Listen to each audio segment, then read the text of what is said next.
It is the Riot Podcast. This is the Monday, July 17th edition. Yesterday, we missed this because we don't podcast on the weekends, but yesterday was National Ice Cream Day. Big day. Big day. Yeah. And I saw some interesting ice cream hot takes going out over the weekend in honor of the occasion, including some people saying that, basically throwing some shade at the idea that you would go on an ice cream date. Some people not for the ice cream date. I've been on many ice cream dates. When do you do an ice cream date? First date? Is it acceptable? First date, yeah. You can obviously do an ice cream date anywhere along the line after that. Yeah, of course. But the question would be, is it an appropriate first date?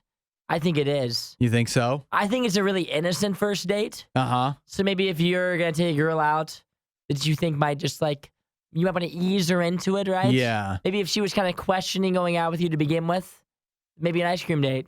Something real simple, an easy way to get him out. You don't want to have to do dinner and then a walk and all these different things. Just an ice cream day. It's casual. If nothing else, you can chomp it down in 5 minutes and be out of there. Uh-huh. That's it's true. Real low key. But if not, then you just kind of stroll around. Exactly. You chill. Okay, here's a big question. Let's say you choose to go on an ice cream date, first date. Mm-hmm. Do you get a cone? No chance. You don't go with a cone? For me personally, which this fits right into my ice cream game anyway. Uh-huh. I'm a milkshake guy. Oh, yeah, I'm with you. I'm getting a milkshake every time, no matter what. So therefore, on an ice cream date, what is there that's more perfect to get than a milkshake? Uh-huh. You don't have to worry about spooning it out. You can just casually take sips while they're doing their thing. Mm-hmm. You don't ever have a mouthful while they're talking, and then you're expected to speak, and you have chocolate all over your face. Also, likelihood of you getting chocolate on your face, Yeah. way lower with a milkshake. So if you're going to do an ice cream date, milkshake. That's very wise. Good advice. There you go. Yeah. So, shocker. Because the one thing I was thinking, right, I know on first dates, particularly, you're not supposed to choose something too messy. Like always, the example given is you don't want to go to an Italian restaurant because then there could be sauce on the face, on the clothes. There's slurping noises. Now, so I thought with ice cream, if you get ice cream cone, it can get on your nose. Mm-hmm. And I'm worried about chocolate at the corners. You don't want of that. my mouth. That's the only thing I'm worried about. And you don't want to put that pressure on the other person either, that they could wind up like that. So they need to order wisely. Yep. But that's on them. But there's plenty of options. You go with a milkshake at an ice cream place, you should be fine. Even if you go with a bowl of ice cream, I think you should be okay. You can probably eat that. I wouldn't cone it. As an adult. Over the age of 12, you should be able to eat a bowl of ice cream without making a mess. 3 ice cream dates I've been on. Uh-huh. And 2 of them were first dates. One of them was a further along date. And they all went in different directions. Okay. The one of them, I'll do the 2 first dates first. Yeah. So one of the first dates, the girl, I thought it was going great. We had just a casual date, hung out, ended up going all right. And then we didn't go on a second date, whatever. Didn't end up working out. But it's not the ice cream's fault. But it wasn't the ice cream date was good. It was all you. It was clearly just me. Yeah. But the date was good. Second time, the girl ordered coffee. At an ice cream place? No, coffee ice cream. Oh, okay. So that was an immediate, I'm not so sure about You her. said, I'm not paying for this. I'm not so sure about all that jazz. I bring you here to my favorite place. I bring you to Grader's, and you're going to order coffee? You're going to spit in my face like that? Disrespect my favorite ice cream place with the coffee choice? Wasn't my favorite. And I don't think that's that bad. The third one, we get ice cream, and this wasn't a first date. Okay. But we go to get ice cream. She doesn't go in. What do you mean? She waits she tells me what she wants. Yeah. Black cherry, please. And then she stays in the car. No. And there's no drive-through at this place. I have to walk inside by myself and go and order 2 different things. Walk back out to the car. Needless to say, that one didn't work out. Yeah, that was wild. Who did it not work out for? Me. I was not happy about that. Yeah. I mean, I didn't end it right then or anything, but it was signs for what was to come. Of this isn't going to be a good match. Yeah. If you won't even go inside and scoop the ice cream with me, come on now. What are we doing here? Yeah, that does seem This feels really special with you sitting in the car. I'm glad I can bring you this ice cream. What a beautiful moment. You're welcome. Yeah. Yeah, not so much for me. I get that one. I get it. But yeah, ice cream understandable. Dates, they're a plus. Yeah, no. Even though the 3 that I've went on have all been controversial. Yeah, they haven't worked out, but you just keep doing them in one day, surely enough. Because you'll leave happy every time. Either way, you got ice cream.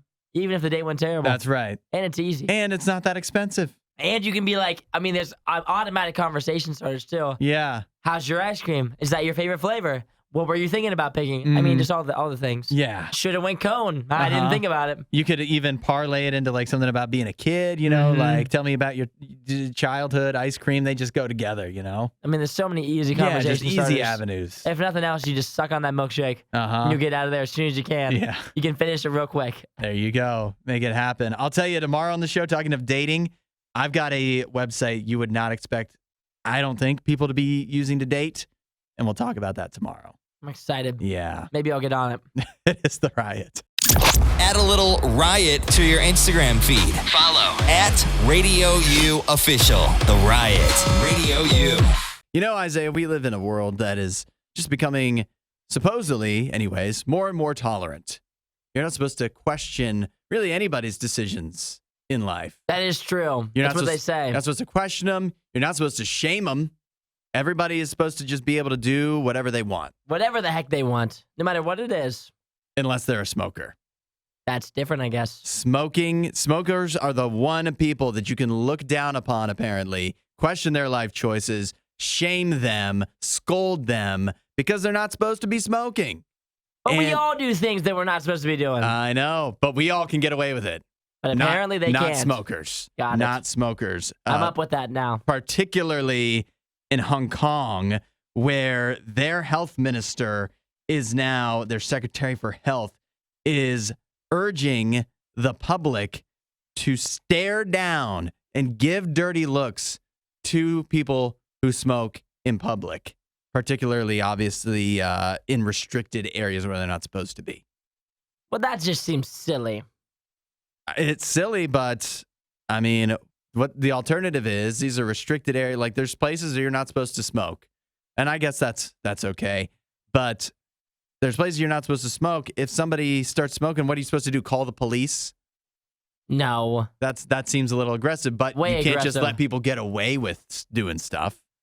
So it's up to you as a law-abiding citizen in Hong Kong to give dirty looks and stare at people who are smoking when they're not supposed to be, to try to get them to change their ways and stop. They say it's like when they're at like a restaurant. Mm-hmm. And so I feel like, I mean, that doesn't even like really happen here. I mean, at least I don't really ever see that happen. Are they having like an issue with that in Hong Kong? Is that why they're saying this? I think so. I think they're a little, behind the times isn't right. But, we've more effectively squashed smoking in public areas in the United States, been a little more strict on that than I think maybe in Hong Kong. So they're trying to change that. And so I guess it is an issue. And I mean, we all know secondhand smoke, it's no good, right? You can't have that. Yeah, but I feel like maybe instead of doing the whole like stare down effect, I feel they could just like, I don't know, like have like a smoking area outside. You could do that. On a patio. If they're really having so many issues with that. Because I don't think the whole stare down thing, I mean, is that seriously going to be what we're doing? That's our plan of action? The stare down? I feel like that's kind of crazy. Do you think it would, if somebody started staring down, if the public, if we had our Surgeon General instruct the public to start staring at you when you do something that you're not supposed, they don't want you to do, you think eventually you would probably stop? If everybody was staring at me, I would feel real awkward. Yeah. If I knew I was doing something wrong, it would make me not want to do it. But what if, see, for smokers, I mean, I think generally smokers know, right? Like, it's not good for you, but they're still doing it. And with that knowledge, so do you think they might be a little defiant when people start staring at them? You're like, you think you can stop me from doing this? Well, that's the other thing I would I'm also giving myself cancer doing this. Your stares, you think that's going to be what changes my ways? Like, it's not like I don't care if you smoke or not. If you want to smoke, that's your choice. You're an adult. Yeah. Like, if that's what you want to do, it's not illegal. Like, what are you going to say? That you're going to say, I'm not supposed to be doing this? There's tons of things that we all do every day that are unhealthy for us. Yeah. So who are you to say what somebody else can or cannot do? But if you're doing it in a place that's not allowed, then that's a completely different thing. Yeah. But in general, if you want to smoke, you can smoke cigarettes. That's your thing. Whatever. That's fine. That's your choice. Just be courteous. Just don't do it in a place that's not, which we all know. Yeah. Which in the U.S. we all know. We all know. Hong Kong must be different. They haven't figured it out. So maybe, you know what? Maybe that's on the old man in charge. maybe figure out your country. I don't know what to tell Yeah. you. If people are smoking in restaurants, seems like a whole nation thing. We figured it out over here. I haven't seen someone do that in years. We've established a pretty, a fairly decent template, I'd say, in the United States for them to follow. Yeah, I feel mean, like different here countries. that's not even an issue. Yeah. But look to us as the United States. We figured that's one thing we did kind of figure out. Their big plan is the stare down. So we'll see how that plays out. Maybe for it'll work. The stories you love with the opinions you hate. The Riot Radio U. Congratulations are in order for United Airlines pilots. They've just landed a big deal. Their union is now getting the option to vote, and I believe that they probably will vote yes on this. I mean, I sure would, for a 40% pay increase over the next 4 years. 40%? Yeah. That's aggressive. That's a big pay increase. Yeah. How did they weasel their way into that one? Well, they've been... The unions and the United Airlines pilot union that represents their pilots has been negotiating with United Airlines for quite some time now. In fact, they received an offer going back all the way to November that they turned down. And it seems that they were wise to turn that down because it did not include this kind of pay level increase. How it works is, depending on what kind of plane you fly for United, you get an instant raise of at least 13.8%. And then that's as soon as this deal goes through. And then following that, over the next 4 years, your pay is going to go up at minimum 34.5% up to 40.2%. Again, depending on the planes you fly and things of that nature, different factors. But either way, you get, if you stick around with United for the next 4 years, at least a 34% pay increase. Dang, that's incredible. Yeah. And so I took the time while you were explaining that to go ahead and just Google how long is aviation school. Okay. Because it seems like an important thing. You said it takes 3 to 4 years to become a pilot. Yeah. What do you think? Should we do it? I think it might be worth it. You keep on talking about how there's none flying right now. Oh, yeah. There's not nearly enough. That's all we've heard. I don't know if they're connected, but I just keep hearing horror stories specifically regarding United, where the problem always typically seems to be they don't have pilots and so flights are just getting canceled and sitting on the runway and stuff like that, waiting for somebody to come fly them. So maybe they would even pay for our school because they need them so bad. Yeah, maybe. Right? That's what I'm thinking. And so maybe that's our next move, our next career move. Could be to go back and be a pilot because I feel like that would be a very cool job. What kind of skills do you think you need to be a pilot? Focus, a steady hand, a lot of, under pressure, a good performer. Yeah. Other than that. Quick decision maker, you think? Yeah, probably quick decision maker, maybe good vision. Okay. Seems, actually, good vision. Meh. I mean, You're ballparking everything. Yeah, right? What do you need to see in the sky? Yeah, exactly. It's not like you're going to run into anything. Yeah. You're going to run into a cloud, I guess. If you can't see that, then you probably shouldn't be driving. Yeah, exactly. Maybe I could be cut out for the part that being a pilot, are you allowed to just sit in the cockpit and not talk to the people as they greet the people as they enter the plane? Oh, yeah, for sure. You can do that? No, actually, I think you have to greet everybody as they get on. Is that supposed to build confidence or something in you? Yeah, I think so. What about there's also your co-pilot that's with you? Yeah. I want to just be the co-pilot.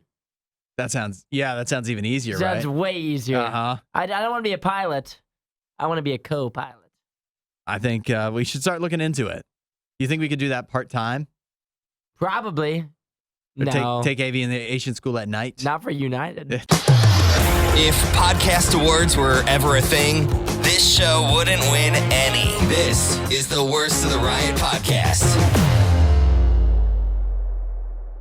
If you struggle to find love on Tinder, I've got a reason why. Everybody wants an excuse. Yep.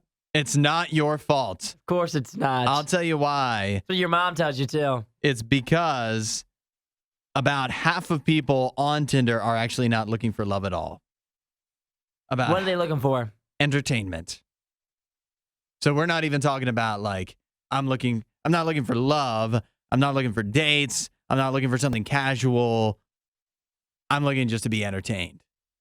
According to a new survey of about 1,300 Tinder users. But That's not the worst part. People are on there just looking for entertainment, just to see, I guess to peruse profiles, maybe chat in an entertaining way. But get this, 65% of Tinder users, at least in this survey, report being in a relationship or married. What? 65%. 65%? That seems like a high number. This is a survey of Tinder users conducted by Stanford Medicine. That's way high. 65%. No chance. I didn't even think you drank anything and you just did a spit take. Yeah, 65% is way high. You don't There's not a believe it? shot. You don't believe it? I don't believe it. There's no way. 65%? That's 2/3 of people on Tinder, according to, if this survey is accurate, of the Tinder user base as a whole. 65% of people using it are actually already in a relationship. Not a shot, Stanford Medicine. You don't believe it? I don't believe it. What 65% is way high. What percentage do you think? I mean, if you were trying to convince me of the study, there's no way you're convincing me more than 35%. Because I think, not that I don't think that, like, there are, like, people on Tinder that are in relationships, but 65% of people, there's a lot of people on Tinder, right? There's a ton of people on Tinder.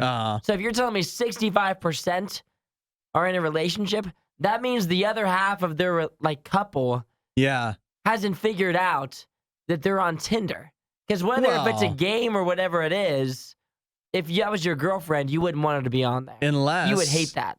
Unless, since people are saying they're doing it for entertainment, maybe they're doing it together as couples. No shot. Because I guess I know. You start doing that with your girlfriend. All of a sudden, when she starts trotting around with another guy, you're going to be so surprised. I know it would be wrong, but apparently people do it. And to me, I think it'd be real entertaining to hop on Tinder, make a fake profile, and then start browsing and just, because people post, like, what percentage of profiles on Tinder do you think are ridiculous?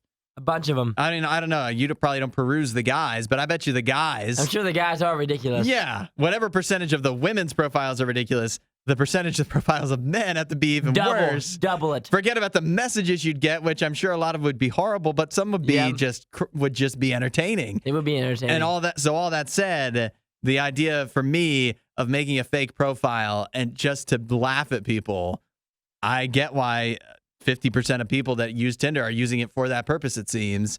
And it's tempting to me, but I don't want people to start saying, oh, I saw Hudson on Tinder. I saw Hudson on the dating apps. And all of a sudden, let me say this much. If your girlfriend asked you, can I make a Tinder for fun? Brother, you better say no. Because even if it is for fun, she starts seeing the other fruits that are around there. They start seeming real tasty, so I don't want you to have to go through that. If she asks that, you better up your A game. You better get her off of there as soon as you can. No, absolutely not. Oh, hi there. Worst of the riot. Crank that up. Radio U. So we got a question for you. In fact, I think we should fire up the riot hotline. 877-2-RADIO-U. For the question, what is a skill that becomes less impressive as you get older?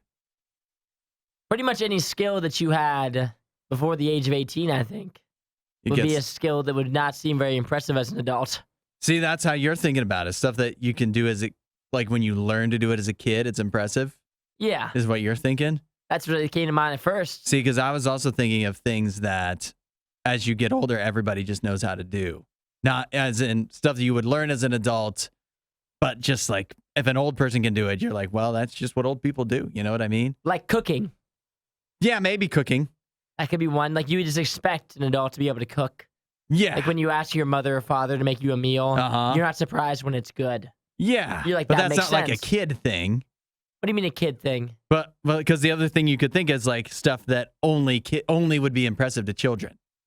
Yeah. You know what I mean? But I think like if someone like my age is a really good cook, I think it's impressive. Yeah. Because I'm like, I make my own food every day. Am I especially a good cook? No, I'm okay. I make edible things for myself. But at the same time, if you're like a stellar chef, I'm like, that's pretty impressive for my age. If you're 45 years old and a stellar chef, I'm like, that makes sense. Yeah. Adds up. That's a good one. The other one that jumped to mind for me on this before we start taking texts was typing. Typing, you're right. Yeah. Because if you're 60 and you know how to type, I feel like everybody 60 probably knows how to type, unless they're like a mechanic. But if you're 20 and you know how to type, that's actually impressive to me. You know really? what I mean? I almost think it's opposite. If you're 15 and you know how to type, that's real. Like, I think it's really impressive. Like if an older person knows how to type really well, because like why wouldn't I know how to type? I grew up on like computers. If you're 50 years old, you learned to type on a computer when you were like 30. everybody had to take typing classes though. Yeah, but I feel like now it's just so and now mainstream. it's all touch screens. It's like if you know how to do computer skills now. 15. Like if you're 20 years old and you know how to use social media, holy moly. Yeah. If you have that on your resume, so does everybody else. Uh-huh. I don't know. All right, well, let's see what's we've got a few that we thought of initially, but what do you think? Skills that get less impressive as you get older. 8772 Radio U. Radio U's Worst of the Riot podcast. What are some skills that get less impressive as you get older? We're getting some good texts in here. Some of the ideas that we already came up with. Cooking was one of them. I thought typing, although Isaiah disagrees, so does Max. I think that just to go back to the typing, I just feel like everybody older than me knows how to type, and I feel like less and less people my age and younger are going to know how to type because of touch screens. That's just how I view that. But other good texts coming in, like Brad, who says how much you can drink. Yeah, as you get older, that just means you might be an alcoholic, right? Yeah. That's what that means, right? I mean, yeah, but I guess when I picture it, though, I picture like somebody college age, right? I don't know if I expect them, but if you can drink a lot in college, wow, so can a lot of people. But if you're like, again, I just picture that, like if you're 60, 70, and you can just go all night, that is kind of actually impressive in a way. I think the difference is you're not going to be bragging about it. Like, who are you going to tell about it? Your grandkids? Yeah, hey, son, this is my 14th. If you were wondering, I guess I'm 10 deep, buddy. I don't know if it gets less impressive, but it gets more sad. Yeah. It gets more sad, for sure. But that was, what I was thinking was seeing some of these texts is that it feels like a lot of stuff is kind of like on a bell curve. You know what I mean? In other words, where if it's impressive when you're a child, then as you like going through adult years, not impressive. And then again gets impressive when you get old. Like, that's true. Like hanging upside down on monkey bars or something. Yep. Like all of a sudden you're back. When you're 7, that's impressive. 23, not as much. Cool. 70, cool again. Cool again. You got any ideas? Yeah, I got a couple. The first one I thought of, how about this one? Looking old for your age. That's right. When you're like young, there's nothing cooler. Like when you're in high school, there's nothing cooler than looking old. When you're 18, there's nothing cooler than looking old. Yeah. And then once you get to like 25, yeah, it's no longer cool. It now is a bad thing. Yeah. You're at 50, it's a bad thing. 60, bad thing. There's no bell curve there. Definitely not. Yeah, that gets continually drops off a cliff as you continue to get older. How about this one? This one is cracking me up. How about the guitar? Like when you're like 13 years old, if you can like riff anything, like it's impressive. Like you're like that dude. Yeah. But if you're like 30 and you're trying to play the guitar, you better be like God level. If you don't want to bust it out. You better, because if you're not God level at 30 playing the guitar, then you're just like annoying. That's how it is. Like that's how it goes. You better be really good or in the process of taking classes or something if you're gonna whip your guitar out. Yeah. But at 13 years old, if you could get 3 notes in a row, you were like that dude. Yeah. You were him. How about, this is a good one from Alex. Being able to use the potty all by yourself. Well, come on. We're not Again, doing that. a bell curve. Bell curve? Yeah. That's never. Over the age of 20, that's never. That's 20. What am I talking about? Over the age of like 5, that's never gets impressive again. What about, there's just so many simple ones that when you're like a little tiny little child. When you're just a little boy? Yeah, when you can, I can count. People will be impressed if you're 2 years old and you can count. But after 2, as you get older, people have become less and less impressed that you can count. Well, yes, obviously. Yeah, that's a good one. We want to do spelling next. Do you want to touch on that or right, no? A little too obvious. How about this one? How about any kind of tongue trick? When you were like in 3rd grade, if you could like make a cauliflower with your tongue, that was cool. You know the only one that's so cool is the clover. if you can tie a knot with your tongue. The cherry. That's cherry still cool. stem. I don't care who you are. Yeah. If you're 40 years old and you can do that, I still think that's cool. That actually kind of feels like a grandma type it of does. trick. But if you can do if you can rotate your tongue or do something weird, once you're past 10, that's not cool. But if you can tie that cherry in a knot, I don't care how old you are, that's a cool trick. Yeah. Wasn't that a great Riot clip? While you're here, you should watch more of our videos and subscribe so you don't miss what we do next.